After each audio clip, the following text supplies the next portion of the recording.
So what are the top 5 Jack O'Neill episodes? You'll find out right after this.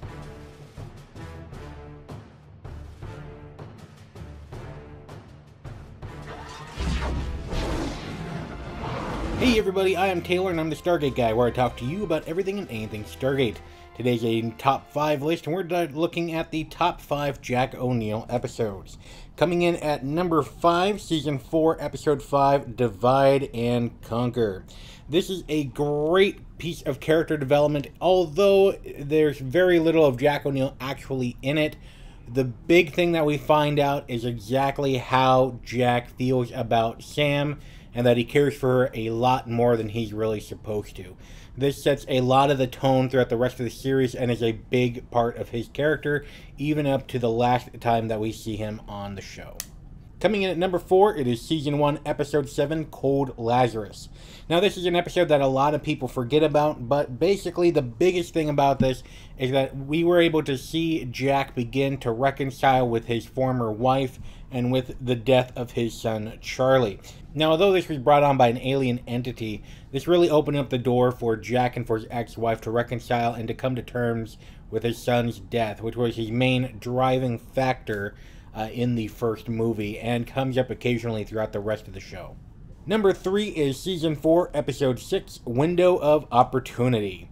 In Window of Opportunity, we can see exactly how much Jack can take of life and what his true passions and desires are while being at SG-1, including wanting to experiment with pottery, shooting golf balls through the gate, and just taking a little time off or to help himself not become insane. Window of Opportunity is on pretty much everyone's top 5 list as far as Stargate SG-1 episodes go, but it also shows exactly what Jack O'Neill can take, what he can't take, and what his real passions and desires are.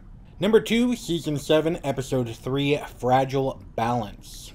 This is where we see a completely different side of Jack O'Neill through the eyes of the 15-year-old self, and how really Jack can get a new lease on life in the form of a, well, clone, and really we can see Jack and how he could potentially be like as a teenager versus what he is now, and wonder about how he got from A to B, and how to deal with the betrayal of a member of the Asgard, a race that Jack O'Neill opened up relations with and became friends with.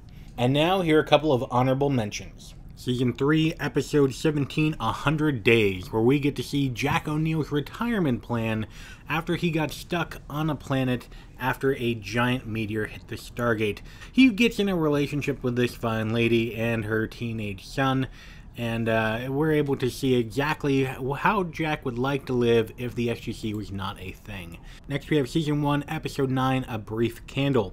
This is where Jack gets infected by nanobots, and he gets to meet his own mortality and age very rapidly, allowing him to see the rest of his life in a short amount of time, and to be able to have a new lease on life, and to always, always hate nanites. Finally, coming in at number 1, we have Season 2, Episode 15, The Fifth Race. This was a major episode that affected everything that came after it. This is where Jack had the knowledge of the ancients deposited into his brain and take over, where he learned the ancient language. He was able to teach Daniel the ancient language so that he can read and speak ancient, which played a huge role in the rest of everything dealing with Stargate. He also was able to create a device that acted like a short-term ZPM in order to go to the Ida Galaxy and make actual contact with the Asgard. And this was the biggest thing that Jack could have ever done. He was able to show the Asgard the potential of the human race, open up relations which literally saved our butts and theirs multiple times. So let me know what you guys think about this list, and if there's any episodes I left out, let me know in the comment sections down below. And if you're new to this channel, go ahead and subscribe. Great videos are coming out every week where I talk to you about everything and anything Stargate. You can click right on the left here for a little excerpt of the last live stream, or you can click on the right for some more Stargate awesomeness. And until next time, I'll see you on the other side.